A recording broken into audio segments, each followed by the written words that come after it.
All right. Well, good afternoon. Welcome. It is a pleasure to be here with all of you. My name is Mary Beth Gassman, and I am a professor at Rutgers University. And I also have the pleasure of serving as the executive director of the Rutgers Center for Minority Serving Institutions, which is sponsoring today's webinar along with the American Council on Education, as well as the Carnegie Foundation. And we're very excited to have you here with us today for a presentation and open Q&A session for our event titled Community Engagement in MSIs and the Carnegie Elective. So we have with us today, and she will be presenting. And then, as I said, we're going to take lots of questions from all of you. We have Cammie Jones, who is director of the Carnegie Elective Classifications for Community Engagement and at the American Council on Education. I do want to say that we were going to have Marisol Morales, the executive director of the Carnegie Elective Classifications, with us, but she had a little bit of traveling complications going to and from Australia. So we are all good, but Cammie is going to help us with everything, and she knows everything and anything about the Carnegie electives for community engagement. So what I wanted to say is I'm going to turn things over to Cammie in just a minute, but as Cammie's presenting, if you have questions, please put them in the Q&A, and we will make sure that we get all your questions answered and give you as many resources as we can. And just as an FYI, we will be recording this session, and we will be sending it to you along with a variety of resources and information. So just to let you know that you will be able to share it with others if you'd like. So Cammie, I am going to hand it over to you, and we are just thrilled to have you here to talk about community engagement and the Carnegie Elective. Oh, thank you so much, Mary Beth. So happy to be here. And on behalf of the American Council on Education and the Carnegie Foundation, I would like to welcome all of you to what is going to be a very impactful afternoon. We have a lot to discuss, so I don't want to take too much time. So I'm going to ask that we move to the next slide, which kind of breaks down our agenda for this afternoon. I'm going to give you an overview in regards to how we re-envision the Carnegie Elective Classification for community engagement and how the data that we recently have reviewed from the 2024 cycle and 2020 in regards to the impact for minority serving institutions has really guided us in regards to the revisions and the reimagining of how we do this work in an inclusive manner where every institution has the opportunity to share their unique story of how they implement community engagement standards of practice. And so as you'll see, we'll kind of do a breakdown of what we know from 2024. And then I'm going to be really excited to share with you what's happening in 2026, which is really direct impact work from the data that we receive from MSI institutions. And then finally, the fun part where you'll be able to ask me questions. We want to be very efficient in our time, so I'm going to make sure to stay on track with everything, but we will make sure to provide resources for you post, and these slides will be shared with you afterwards as well if you have any further questions, as well as the recording. Next slide. So one of the first things I want to do is introduce you to us. ACE is based in DC. We are a remote team that travels quite a bit to make sure we're doing capacity building work for the Elective Classification Suite. And as we discussed earlier with Mary Beth, we have Marisol Morales, who's the executive director for the Electives Classification Suite. We have myself, where I'm the director of the Community Engagement Classification. And then we have Amelia Ortiz, which joins me today, and she's our associate director, which keeps us all focused on our goals and our values and our mission in regards to all the elective classification work that we do. Next slide. So one of the things I like to do when I do these webinars, it's kind of hard we online to see who's in the room. And I always think polls are really important. This gives us quick information just to understand where you are in regards to your journey with the community engagement classification. So we have two quick questions. We'll take about 30 seconds to answer these. And the first one is, will your institution be applying for the 2026 classification? And if you answer yes to this question, please share which classification framework you plan to apply for. So this will give me an idea of who's in the audience and what your needs may be and how I can frame some of the information I share today this afternoon. So I'll open that up and we'll have about 30 seconds.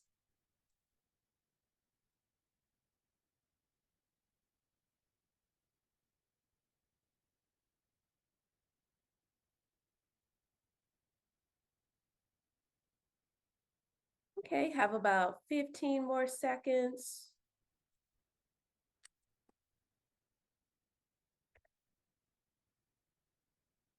All right, we're gonna wrap it up and I'm gonna ask if we can close the poll.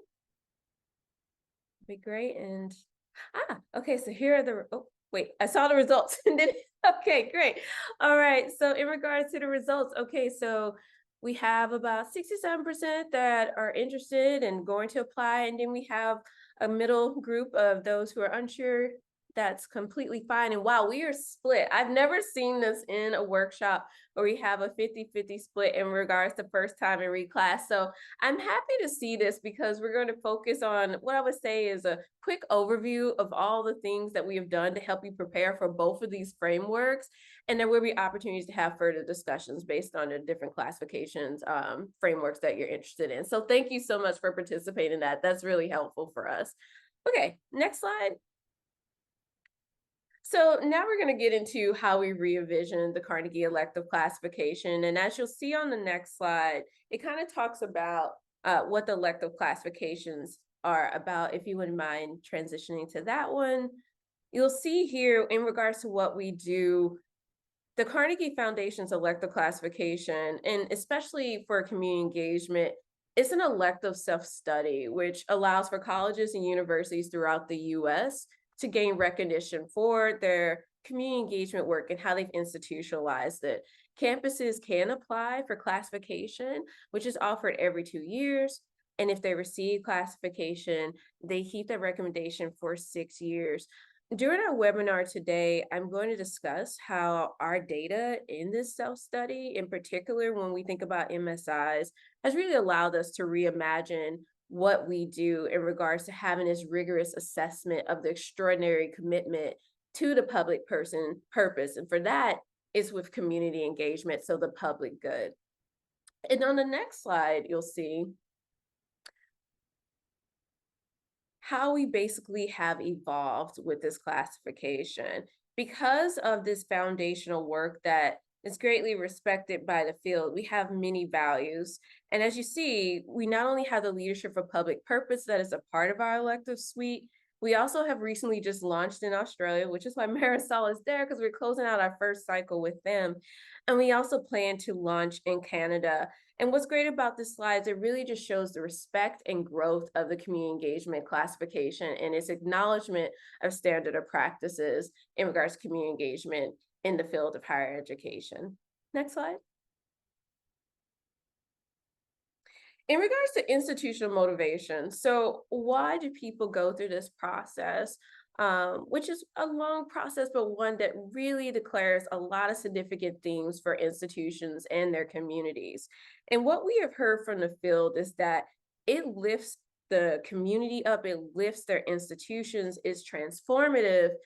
It allows for institutions to really think about how deep and pervasive their community engagement standards of practices are, how it's integrated within their institution, which then leads to knowledge assets that are transdisciplinary. And you can see this here with some of the things that we have bolded, where it leads to an advanced unified agenda, where it's less silos and more collective action work that leads to promising practices, that leads to accountability within your institution. So you're now creating a space where you're annually looking into what is your impact and your outcomes. How do you define community engagement? How is it connected to teaching, learning, and scholarship within your institution?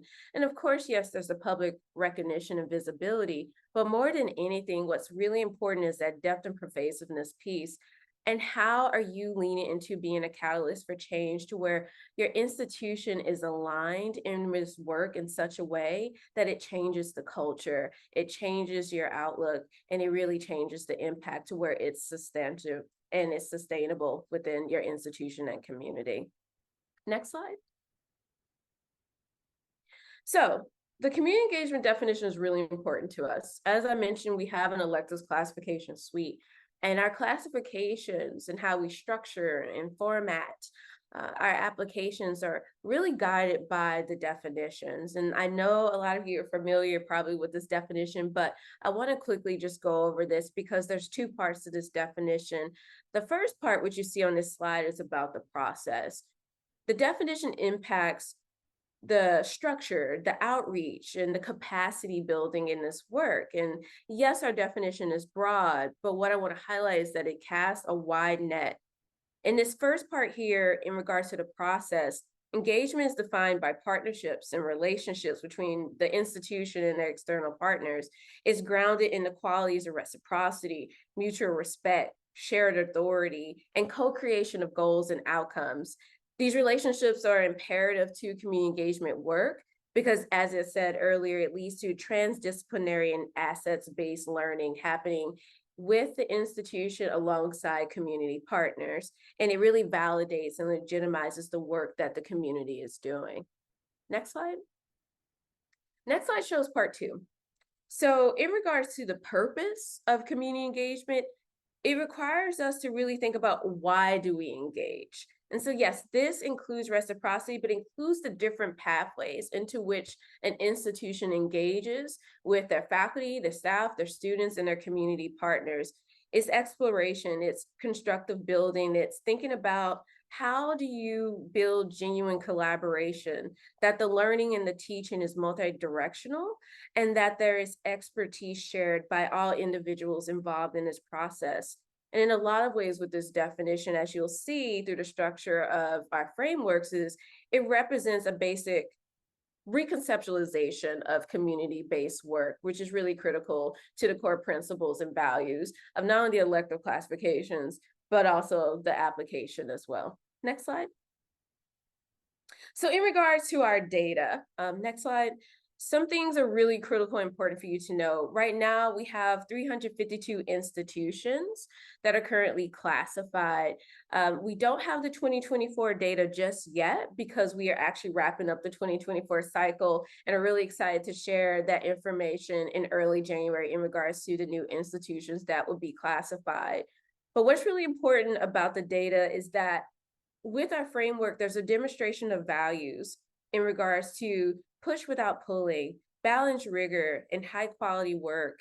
And because of that, you can see the advancement of individuals and campuses and different institutional types, such as MSIs, being a part of this process. So in this slide here, you'll see the states and territories represented, how many community colleges are represented, as well as MSI institutions, which is really imperative because what we've noticed from the data is that there's interest from MSIs in regards to participating in this process. And when we think about human resources and economic resources that are needed to complete the process, a lot of these institutional types don't always have it. And so we really have taken that information to really impact how we revamp the 26 cycle, which if you go on the next slide, you'll see a more thorough breakdown in regards to the attainment rates. And if you go into the next slide, that really breaks down the MSI data, which is really important to us. If you wouldn't mind going to that slide, you'll see that there's this roadmap.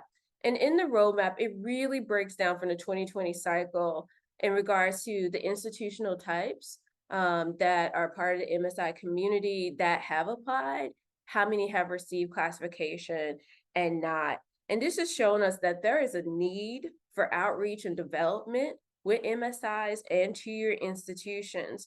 It's greatly connected to our work, and we really have taken in consideration the different ways in regards to how we can not only support with the revision process of a cycle and application, but how do we provide capacity building pathways for MSIs to partake in this process, give us feedback, and then we implement those processes to assist the access and interest for these institutions.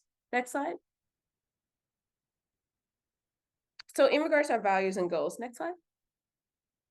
Okay, so in regards to this, and I'll be very quick with this slide, This really kind of breaks down what we are and what we're not. So we're not accreditation, and we always try to mention that right at the beginning. We are not an accreditation process, but there definitely are similarities, I would say, in the structure and framework. Some of our questions were impacted by some accreditation bodies. And so there is some similarities, and we do encourage institutions when there's certain questions about outcomes and impacts in regards to your strategic plan and your collective action goals with your academic core. Some of that does come up through the accreditation process, and we encourage schools to not reinvent the wheel, but utilize that data that you already have from those other self-study processes to help amplify the process for your team that's participating.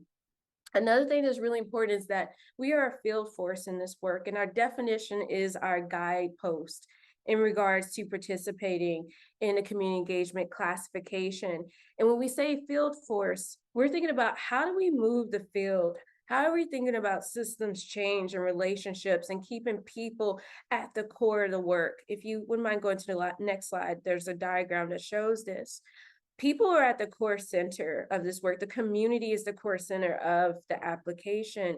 And if we want to move the field into a direction that's continuous, that's impacted by system change and students and community partners and faculty and staff, we have to be connected to the work.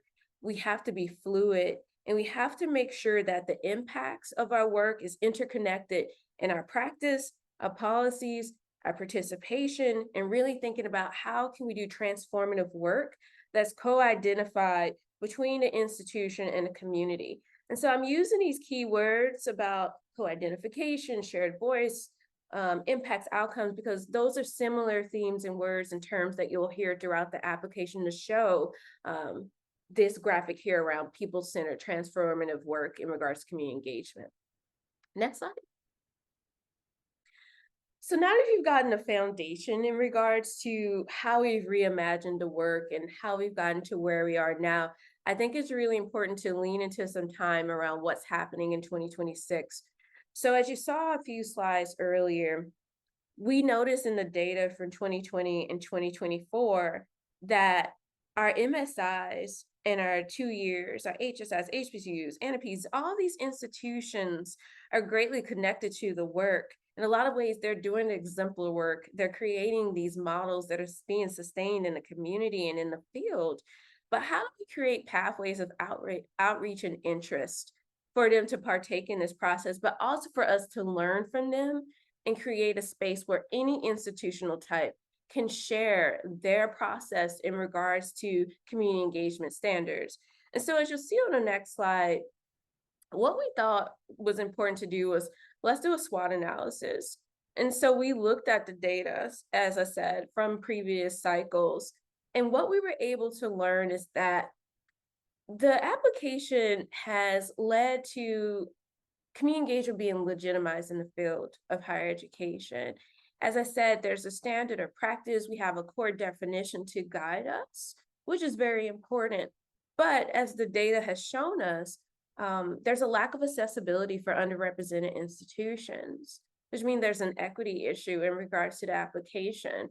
And so what we've noticed in addition to that with the data, the feedback we received is that it's long, it can be redundant. Certain communities didn't feel seen or heard in regards to the language that was shared. Certain schools felt that they couldn't get to the full story that they wanted to show to us. And so we took that into consideration with our SWOT analysis. But what we noticed is that we're at an interesting opportunity. We're now at ACE. We have a staff infrastructure that is really leaning into this work. We are close to potentially launching research collabs, which are really going to allow us to think about different aspects of our frameworks and the questions we're asking, especially around language and community engagement definitions, and what does that mean, how it's different depending on your region that you live in, your external factors in your community. But we also know that there's threats. We've noticed that there's an increase of anti-higher ed rhetoric. Not everyone fully has the same perception of community engagement. That's our field. It always evolves. We all have our language, and we think language is important and it's unique, and we should honor that. But then how do we create this continuing evolution of standards of practice, but more than anything, the resistance to change in the world right now. And as you'll see on the slide, we're in an ever-changing world. It's based on false truths, sometimes, and narratives about higher ed and democracy. And so what do we do?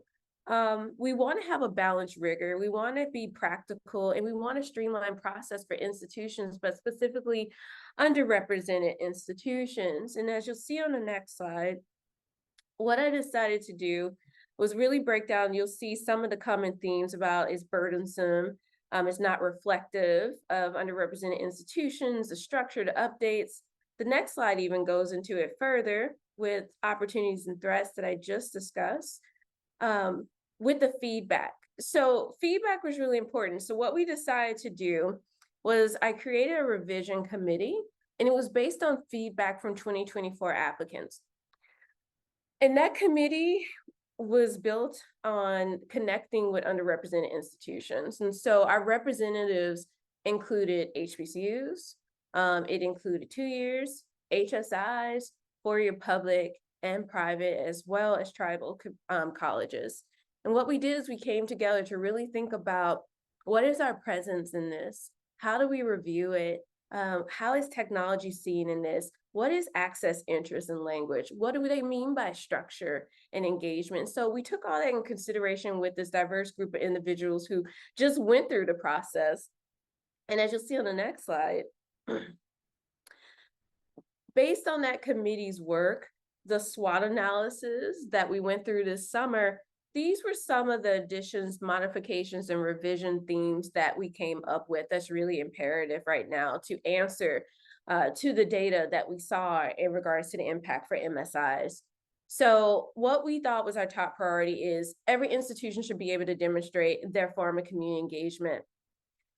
More than anything, we want to make sure that we also lean into democracy with the world that we're living in right now. And so we will have an additional section that's added in the 2026 cycle that focuses on democratic engagement and civic learning.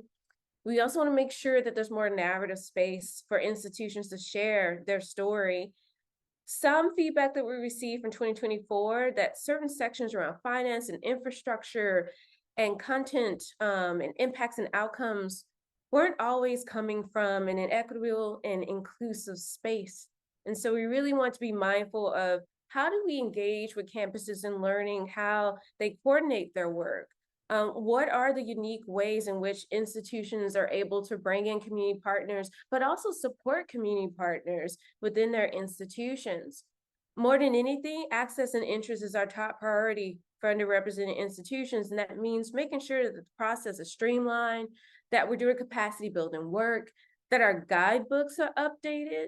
So one of the things you'll notice from 2026 is that the guidebooks will have addendums to help MSI institutions think through some of those questions, encouraging them to tell their stories of how they implement co-curricular and curricular engagement, how they think about the pathways of student engagement, how they think about their finance and infrastructure and the policies and rewards in regards to engaging and implementing community engagement standards within an institution. And we took those modifications, next slide, and this helped us build our timeline out.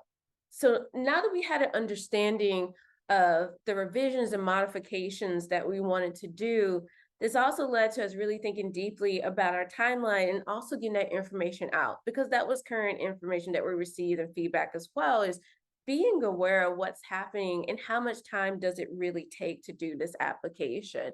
And so you'll see it will launch on January 26th, and the last date to apply and initiate your application is November 4th. And the application deadline is April 1st. And that is not a joke, as we say. That really is the date. April 1st, 2025 is when we ask for submissions. And then we'll have our review teams, which I'll talk about later, go through the process of reviewing all the applications so that we can provide more transparency for each institution where you actually receive reports from us in regards to, even if you don't receive classification or you receive classification, you will receive a thorough report that gives an overview of the standards and practices that we saw, the exemplary work, but also opportunities for growth and development in this work as well. Next slide. In regards to application data, for 2026, we know the impact of the COVID-19 pandemic has critically impacted our field from the shifts between administrations changing, communities changing, leadership changing in both spaces. We wanted to make sure that we acknowledge the pandemic's impact in regards to this work. And so we will collect data from 21, 22, as well as 22 and 23. And if the data has been assessed, 23 and 24. Next slide. As I mentioned, transparency is really important to us. In order for us to engage further with the field and create access pathways, it's not going to be done just with a revised application. That is important. But we also want to make sure that the field understands behind the scenes the infrastructure in regards to participating in this process and completing an application. And so now we have peer reviewers. And there will be a call for peer reviewers in 2025 because we will need reviewers in the 2026 cycle. In 2024, several campuses were able to defer their applications for 2026. And so we are expecting over 200 applications this year, 2026, and maybe close to 250. And so because of that, we want to make sure that we're being transparent. We want to make sure that we're not only transparent with what to expect in an application, but train other leaders and experts in the field in regards to what is the standard of practice of fully meeting the qualifications of being an engaged campus. And so our reviewers are from the field. They're individuals that are in faculty, staff, and graduate fellows roles, and they come in and they review the applications over the summer. And then those applications that need further review goes to a second tier of reviewers that are from our National Advisory Committee. And then if there needs to be further insight, guidance, and support with applications, there's a tier 3 group, and that is us at ACE and Carnegie.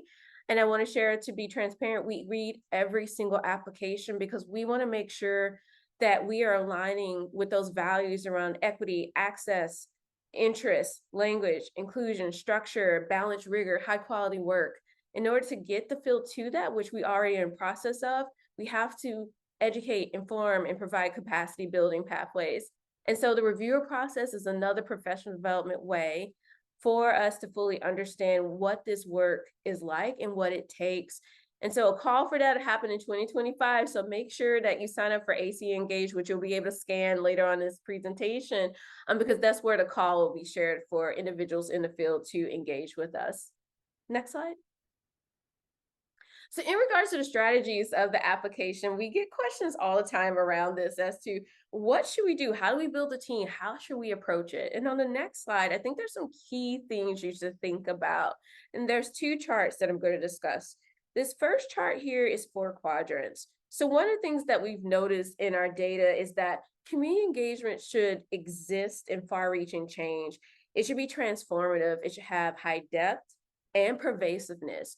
For most applications that receive classification, so you saw it's about a 61% attainment rate, and we do have third-time applicants that also participate in this as well. Most of the community engagement within the institution and partners really sits in that section 3, which does lead to far change. That is imperative. But if we want to really dig deep into that transformative cultural change within an institution, we're always encouraging institutions to strive for a quadrant 4 and really think about how are you creating transformative, transdisciplinary community engagement that is sustained, that you're creating systems and mechanisms where this isn't something that you're thinking about every 6 years. This is something that you're looking into for transformative change every year. And with the next slide, it builds off of this because it's a community engaged application. And this is really helpful, especially when you're forming your teams and you're starting to think about the evidence that you would like to gather in certain sections within the application. And so one of the key forms of really understanding if the work is community engaged versus community based is really thinking about these questions right here. Throughout the application, we're looking into how your campus is approaching community engagement. and community engagement-based assets that are interconnected within the institution and your community. And this table really helps you to mind map your data and even think about how you can strive to the quadrant 3 and quadrant 4 through community engagement, making sure that the people-centered diagram that we shared earlier is at the core of the data that you're gathering. So basically what this chart is saying, the goal is to share the work and the decisions. Community engaged work is mutually reciprocal, it's respectful, and it's shared decision making. And when you're thinking about your data, you can almost ask, is there shared decision making? Are there opportunities for co-creation of goals and outcomes? And is there validation? And do the community feel that their strengths and their knowledges are being supported in this work as well? And that will guide you quite a bit in regards to the data that you're gathering. Next slide. So in addition to thinking about, is it community engaged versus community based, it's important to think about your team. Now, the reality is what we've learned from our institutions, we actually did a 2024 resource survey, which I'll share very soon. Not everyone has the resources to have a large team in doing this work. That's why we're revising 2026 application to kind of meet in the middle with that. But if you're building out a team, which we highly suggest, even if it's 1 to 3 people, it's important to think about the core. And that's individuals that are gathering and educating and writing, they're building the timeline. And then there's a secondary piece. These are the individuals who are educating, bringing teams together, discussing the sections of the application. And then there's the third piece, the institution and the community. I want to reiterate that institution community should be throughout all of those teams.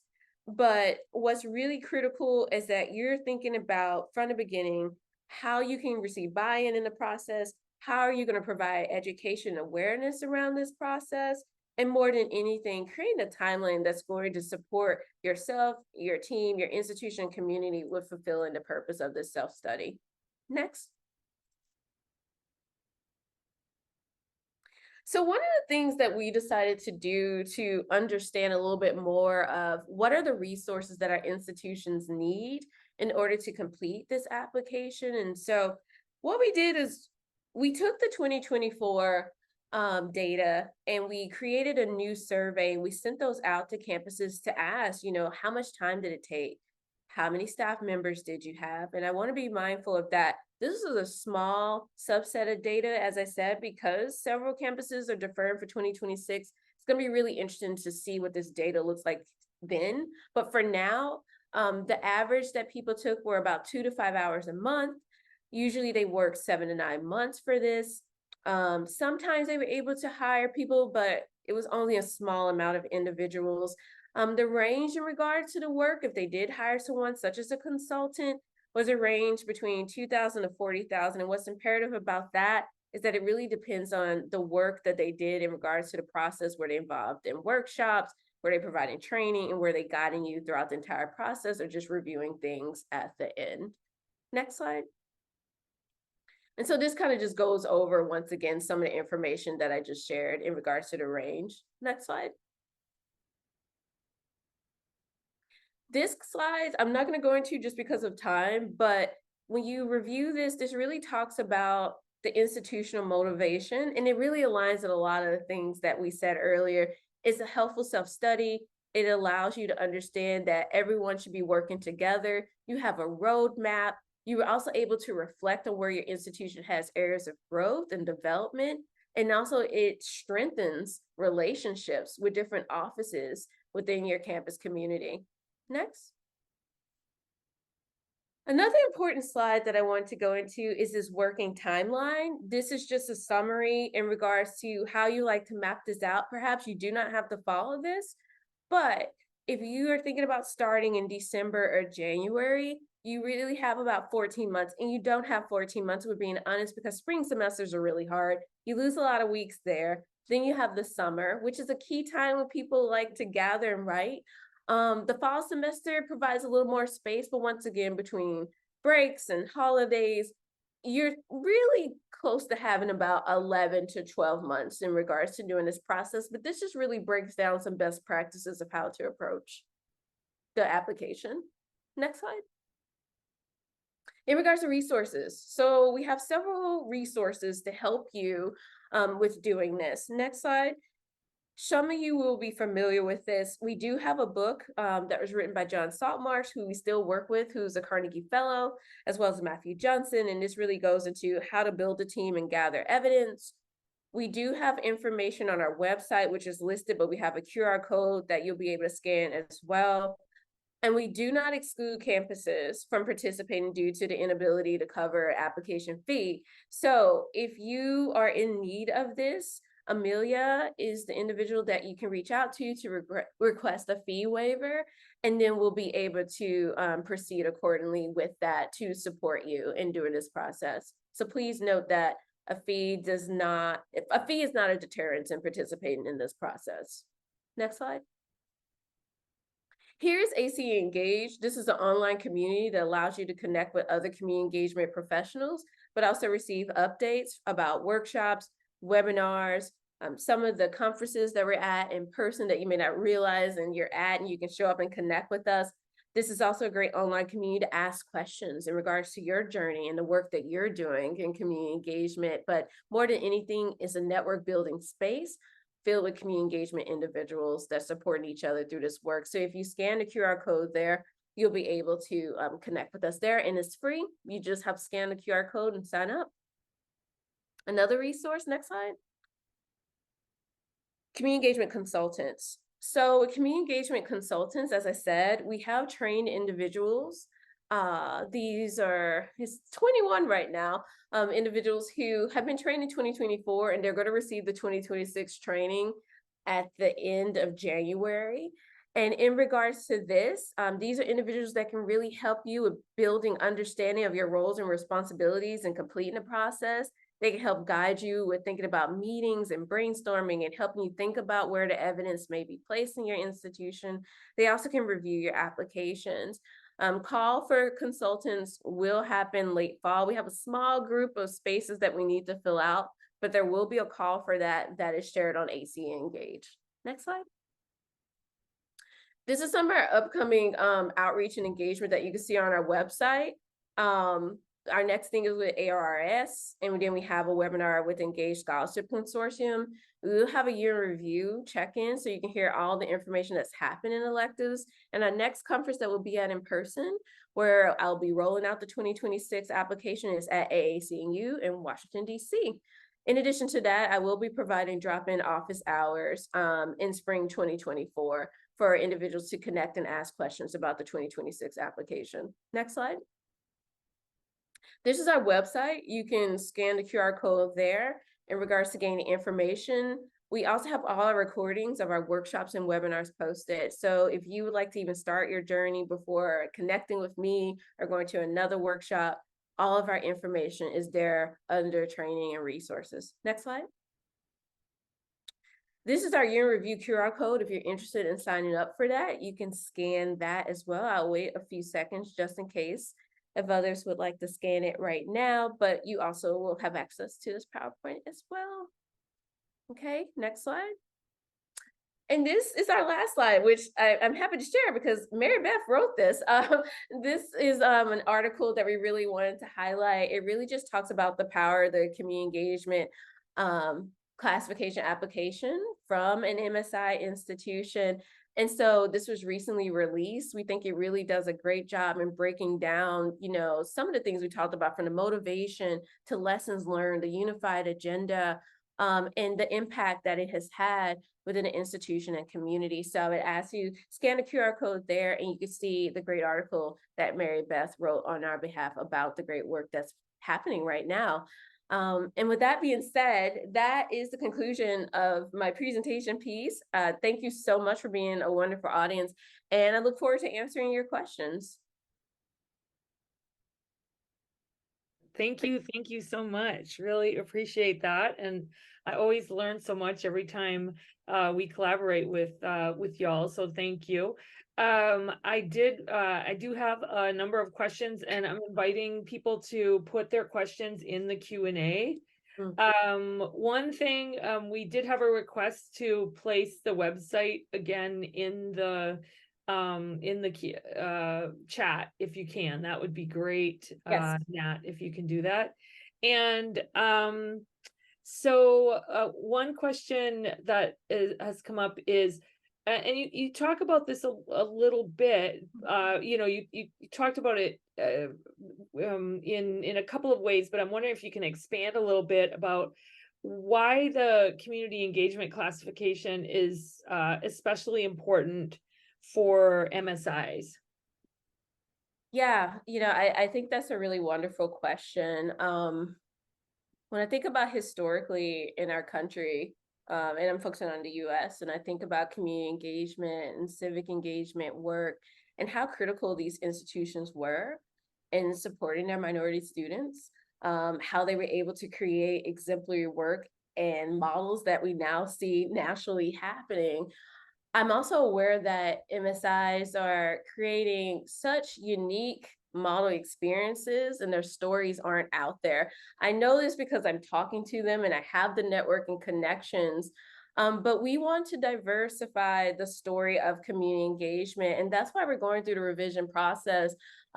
This field, as I said, is transformative, it's transdisciplinary, and there isn't one way to do it. Yes, we do have a standard of practice of inclusivity and diversity with our communities, but in regards to how to do that, I think the stories we've received from the past have come from schools in our data that we've noticed that have more resources and more funding and support. And there's an inequity with that because we also know that these institutional types are doing the work, embody the work, lead the work because it is who they are. It's just how they do the work. And that's some feedback that I received from MSIs as well as two-year institutions. In a lot of ways, they're like, we don't have to think about this because that's just who we are. That's who our student population is. Our community is our institution. Our community is right there. We are a part of the community. We are in the community. And so what we're trying to do is provide that language and that outreach engagement in the application and our work that we're doing thus far. But I think for me personally and what Marisol is interested in and Amelia and just ACE is we want to hear their stories. We want to shift the field to where it's an inclusive space so that we can learn the different ways the institutions are doing this. We will never fully evolve as a field if we don't get into that space of learning different stories. From my experience in this field, I've been in this field for over 17 years. And there's two beautiful things about this work is that it's about relationships. And in a lot of ways, it's like muscle memory. I was a kinesiology major. So for me, I always think of things like with the body. And it's within you. And so sometimes it's not taught, but it can be observed. And I think it's time for us to fully understand and observe the different ways that our relationships with our MSIs are doing this work so that we can amplify their voices, so that we can increase interest and accessibility to their work and creating spaces for them to amplify so that our field shifts. That's what we want to do. That's where we want to go with this work. And I think between 2024 and having a committee that was so diverse this summer with MSI institutions represented in 2 years, I think we're well on our way. I think we'll really see the impact of this in 2026 as well as in 2028. Great, thank you, thank you. When you were talking, it was reminding me, I can't remember how long ago it was, but maybe about 8 years ago or a decade ago, I wrote this historical, article for a peer-reviewed journal, and it was about community engagement in HBCUs. Yeah. And what's interesting, and of course, this was about 8 years ago, is that I was reviewing all this literature on community engagement, and I found that HBCUs were almost missing. There were only about 3 or 4 pieces, and they were usually thought pieces, but researchers weren't looking at HBCUs, which in so many ways, HBCUs, tribal colleges, and I would say, more and more everyday Hispanic serving institutions, they have been doing this work for so long, and yet the institutions that get the majority of the credit are predominantly white institutions. AWIs. Yes. So I'm so happy to see an emphasis on MSIs and from the Carnegie classifications. Yeah, and we're grateful too. I mean, they really have impacted how we've shifted the 2026 applications. And so we're really grateful for that. So That's good. Really good. It's good to see, organizations move in the right direction. So, Mhm. all right, here's another question, and that is, and I did hear you talk a little bit about this, but you kind of talked. I guess I'm interested in how campuses can leverage this application and the classification, and I think sometimes people apply for things and it's like, okay, we got it, right? And then what really happens Yeah. after? And it's been interesting in talking to a lot of people who have received the classifications. I've been really stunned by how they've used it and how they've leveraged it and capitalized on it. And I'm just wondering if you can talk a bit about, if you have any examples too. I would use my own personal example because I was a part of a team for 2020 Oh, that wow. Okay. yeah. So when I say I really have experienced this application in different ways I was a part of an institutional team, and I also served as a consultant that I talked about as well. So I was on a 2020 team, um, small liberal arts institution in a rural community, like way, way out there in upstate New York. It does a lot in the woods. That's what I'll say. Some folks will call Uh-huh. me that school is, but we were in the woods, small school in upstate New York, really doing the work. And for a lot of reasons, that application really allowed for the state to be aware of our work, which then Mm. led to state funding and grants. One in particular, we were talking about our community called Kingston, New York. And Mm. so this is a diverse, multi-ethnic community that is disconnected from us because of a bridge. And so we Ah. really talked about how we want to be bridge builders. We love saying those things in higher ed, but we wanted to cross the bridge and it was time to do that. But we didn't have the funding and resource. So we had to take a grassroots approach to that. And we were able to integrate several Kingston projects in our similar to service learning courses. We call them engaged liberal arts and science courses or engaged courses. And so we were able to do a lot of transformative work within our engaged courses. And then we were able to just rally people on campus in different groups and offices and departments to support with after school programming, to support with our lifetime learning institute. So it was all grassroots, but because we highlighted that in our application and we received the classification, it allowed us to get state funding that really led to us having a institution in Kingston grant that has led to not only transformative work happening curricularly, but co-curricularly in its substantial work. It's ongoing funding, which is very hard for smaller schools to receive. And so for me, that's one way that we leveraged it. We leveraged it for a community. We didn't leverage it for, the notability or being known. It was we're doing this work grassroots, but if we want to sustain it, we need the funding. And so our government was willing to provide that. We applied, and now we have the funding to do the work. But a lot of institutions have used it for that to receive funding. A lot of institutions have also used it internally. What people don't understand, or probably this group does understand, is that it really is hard at times to get buy-in to participate in this process. Before even thinking about a team or resources, sometimes the buy-in and understanding of what is the purpose of this is really hard for people to understand. And what I've noticed is that many individuals who have went through this process with a small team, whether it's themselves and the director from the writing center or someone from their teaching and learning center, it was like two of them coming together to do this. When they received that classification, it led to them implementing not only regional wide professional development training for faculty, but also statewide training. So I've seen a lot of different ways where it's like training and professional development is now offered to faculty, grants for institutions, obviously awareness, support from their administration, more funding that's sustained and earmarked, but then greater relationships with the community, which is the most important piece in this is really understanding who your community is, how you're engaging with them, how they're involved in the process. And so I think that is the most important piece that has leveraged how this application has been leveraged for institutions.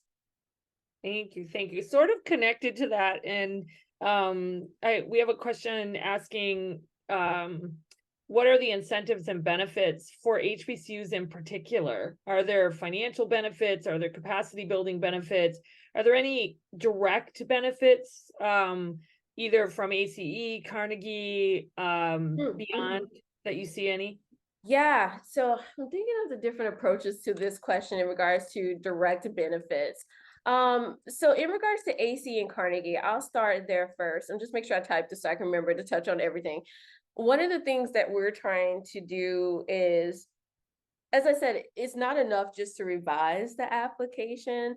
We can revise it. We want people to apply. We want them to receive the classification. So in addition to revising, some of the benefits leads to funding support, perhaps with completing. So part one is completing the process. So we provide grants for institutions to have the support that they need, especially if they're under-resourced. That's something that we'll be implementing from 2026.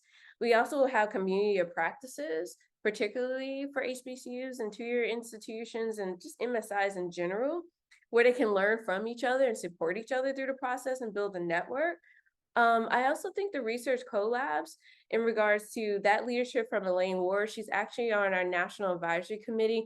She is actually starting a research collab that's going to collect data from higher education institutions throughout the US to really think about how do we strategically think about our data? How do we build infrastructure? So there was a question about capacity building.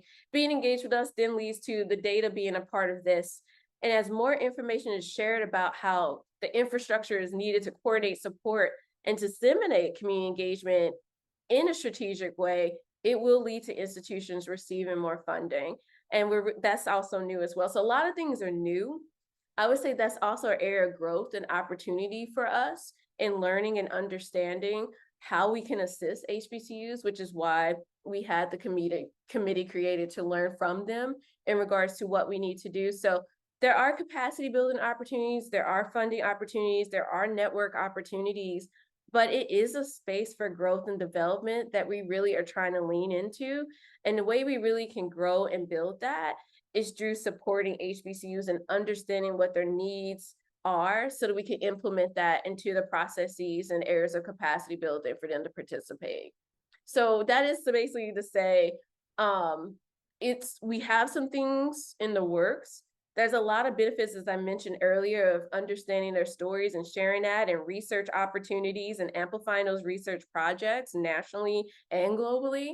But we also want to learn of other ideas that maybe are not in the forefront of our minds because we're not in those spaces consistently. And that's where we can learn. We don't want to put anyone in a space of teach us, but we want to be proactive. We don't want to be reactive. And in order to be proactive is having conversations such as these and connections and providing institutes. So another thing that we can do that we did last cycle was we held an institute for HBCUs specifically, where we help train them and guide them through the application process. And we are willing to do that again. If someone would like to host us, we would put it on.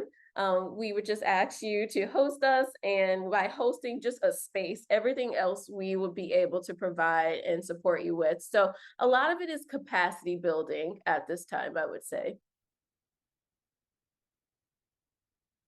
Thank you. Thank you. That was good. And I love that invitation to people to host. So and I'm sure people might want to know more about that. So perhaps we can, when we send out the video, we can share some of that Yes. information. Here's another question. Are you able to provide this workshop at central offices of our respected systems? Yes. So yeah, so that kind of answers, right? So yeah, I just did one actually for Maryland.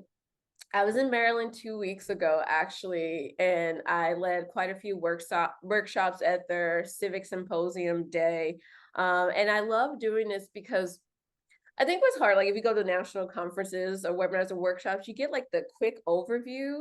And when I'm in systems-based work, I really try to make sure that I align with the institutional types that are present within the system. We have guided workshops in the afternoon where teams are able to work together and actually start mapping out their gathering evidence processes. They're able to think through every section of the application and provide more contextual guidance for the content that's in the applications as well. So yes, we are willing to do that. And if systems are interested in receiving training or also applying for the application, we do provide a special rate for that as well. Thank you. Thank you. Let's see, we got a few more minutes. I'm gonna ask one more of these questions. And let me see. How about here's one. What kind of professional development opportunities are available for professionals in the field who might want to support the Carnegie Elective for community engagement? Yeah, I think that's a really great question. And, under Marisol's leadership, we really have seen an evolution in regards to professional development opportunities. And specifically, I think there's two ways that individuals can get involved, because one of the things we want to do is make sure that there's not as much anxiety around this application, that there's education awareness about the application. In order to do that, we need to create the space. And so the first one is with our consultants. So as I say, we have lead experts, and these are folks who have received classification in the past. So I just want to be clear about that. These are folks who have received classification in the past, maybe have served with facilitating or helping guide an institution through a classification process. So maybe they haven't received a classification, but they have worked with schools that have. We've seen that happen in the past. Those individuals are able to support institutions nationally, and that call will actually come out at the end of this month. As I said, we'll have a small group of folks that we'll need to add, because everyone wants to stay as consultants, but we also we need a few more consultants, because we're going to have such a large amount of applications for 2026. And then the next piece is going to be in 2025, summer of 2025. We will need several leaders and experts in the field. You don't have to have the background of being on a Carnegie classification application team, but we do want individuals that thoroughly understand community engagement. And so with those reviewers, if we have over 250 applications, usually each review team is about 3 to 4 professionals, and they read about 8 applications. So if you do the math, which I can't write out in my mind, that's a lot of reviewers that we need at this moment. We're definitely going to need close to 100 plus. Wow. And yeah, and we do that because the reviewers that we select, and we are actually looking for administrators, staff, and faculty of color specifically. Obviously, we want to provide a diverse experience in that way, but also we're looking for reviewers that have a background with HBCUs, with 2 years, with HSIs and the pizza. All these institutional types are really critical to the work. So that's another way of how we're trying to transform the field of why it's important for MSI institutions to participate. As we said, we want their stories to get out there. But we also need the field to understand that maybe that standard practice we're accustomed to of how to do it is not the only way. And the only way that we can educate the field is having more people understand and see the different examples. And that means we provide the training for them for these institutional types, bring in people from those institutional types. And in a lot of ways, the reviewer space is a community of practice to partake in, to learn, but also educate and inform others of what community engagement looks like at MSIs. And I also want to mention that it is, you do receive payment for this. It's not something that you do for free, because it's a very onerous process. So you will receive a stipend for participating in this process as well. And it's been such a wonderful experience. Having reviewers is the best thing ever, not only the transparency, but what I learned from them. And we provide space for graduate fellows, so sustain in the field. Oh, nice. Had a lot of graduate fellows of color who participated in the reviewer process for 2024.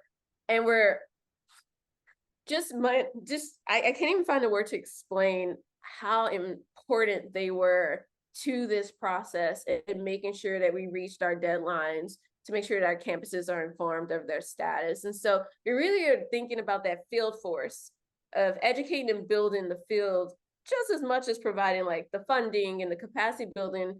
It's a 2-pronged, or actually a 3-pronged approach to this. And that's what we're trying to do right now. So those are 2 ways. Long answer, but there's a lot with that, and I want to make sure people get it. We really are thinking about how do we advance the field through education and professional development. Thank you so much. And I want to say Thank you, Cami, for your enthusiasm. I love when people love what they do. And thank you for all of the information. Thanks to the attendees for engaging with us. Also, a big thanks to our staff at the Rutgers Center for Minority Serving Institution, and also to ACE and Carnegie Foundation for co-sponsoring this with us. And please be aware that we will send a recording. We will send some resources. And you can always, we'll send information so that you'll know who to reach out to if you have any additional questions. So thank you so much, everyone. Really appreciate you being with us. And once again, Cami, thank you so much. Thank you. Thank you Take so good much care. for having me. It's a pleasure. Take care, everyone. Have a great weekend.